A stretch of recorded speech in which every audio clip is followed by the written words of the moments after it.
Hey guys, and welcome back to the Collector's Domain. Joseph here bringing to you another review. Today we are going to be taking a truthfully surprising review and look at the new Diecast Evolution #1 series Digivolving Spirit Wargreymon slash Agumon.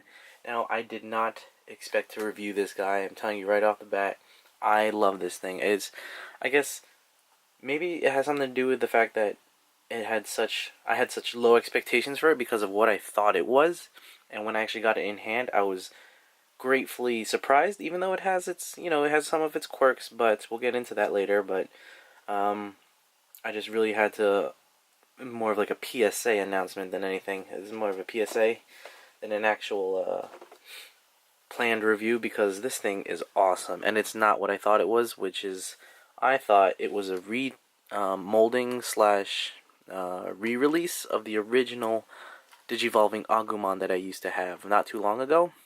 I got rid of it. I got rid of a couple of them actually, of that whole Digivolving line. Got rid of it maybe a year ago once I heard about this one, and I thought it would be a nice replacement.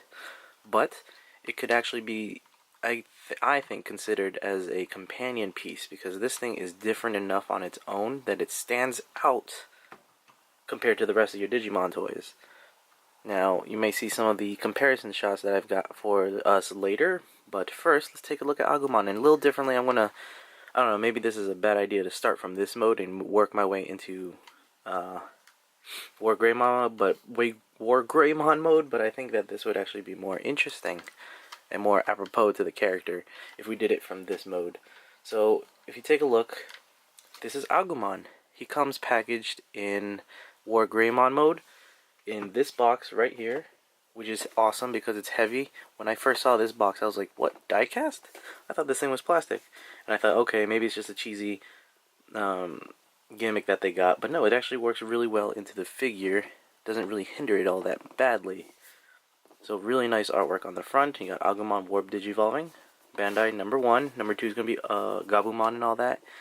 So I pre-ordered every single one in the line. If they're as good as Agumon, this is going to be a great line, guys. There he is in Agumon mode. Back of the box. Very cool. They really tried to sell, even on the inside flaps, you get adverts for Gabumon and turning into Metal Garurumon. Over here, Wargreymon. Very cool. Very simple. Comes in a clamshell packaging. Packaged in Wargreymon mode. But here we go, take a look. Pretty cool. Similar proportions to its old counterpart, but you'll see some very big differences. Most notably, most of the joints now aren't hollow. The limbs, they're actually filled out. The bottom of the feet are two tones, not hollowed out, and the same feet used for both modes. Now it's actually one foot with two purposes to it. And it's a very nice orange. Nice big size too. Now, a little weirdly, let's bring out the D-Art slash Figuarts Wargreymon. Now, when I pulled this out for comparison for my own purposes, I thought, when I saw it, I was like, okay, I have to do a review on this guy now, because just look at him. I really wanted to see them side by side, and this thing, like, this pales in comparison now to this guy, and I thought this was great. It's pretty cool, and it is a bit dated with its body type, but they did recolor it for like a much better version. So it looks cool, and it looks more proportionate, I guess, to the actual show. But as an overall figure, I prefer the new one. You got the Badge of Courage on this one. You don't get that on the new one, but it's like a nice blend between modern aesthetics mixed with classic, and I really, really like that. It's like the Transformers line, the Classics line, but updated for Digimon. So let's take a look. And I thought this was like the brand new one, the new show that I didn't really see because of the red band on his arm. That made me think of that, but I'm not sure if that was on purpose or not to evoke that kind of feel. But yeah, let's take a look at him. What else? His arm articulation is exactly the same in both modes. Leg articulation is a little bit hindered by the way it's made, but you do get some pretty good bend out of it, one direction like that.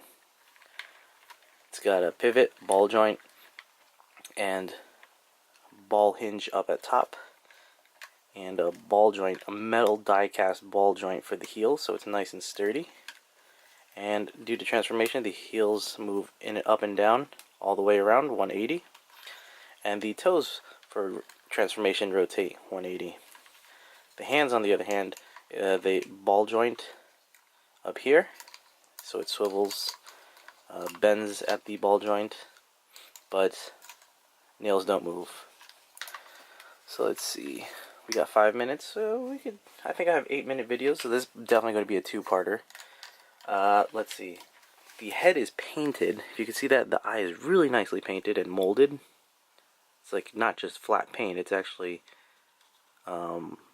molded into there. The teeth, molded, all painted. I'm pretty sure this head is painted as well, because you could kind of see the undertone of the dark color on the other side. And it just looks like shading was done on this guy, but you know, it could be a lack of paint, or I'm not sure if they're really going for a darker tone to it. The mouth does not open due to transformation. Everything's like locked into place. Even the jawline is locked. Doesn't swivel or anything. This gets out of the way. So it's for Wargreymon mode.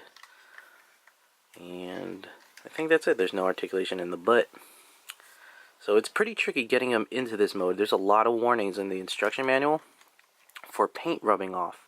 So let's see if we can bring this guy into, you know, warp digivolve him and get him into Wargreymon mode. We'll get that in the second part. But yeah, take a good look at that before we switch off. Very freaking neat. Alright, catch you in part 2, guys. Stick around.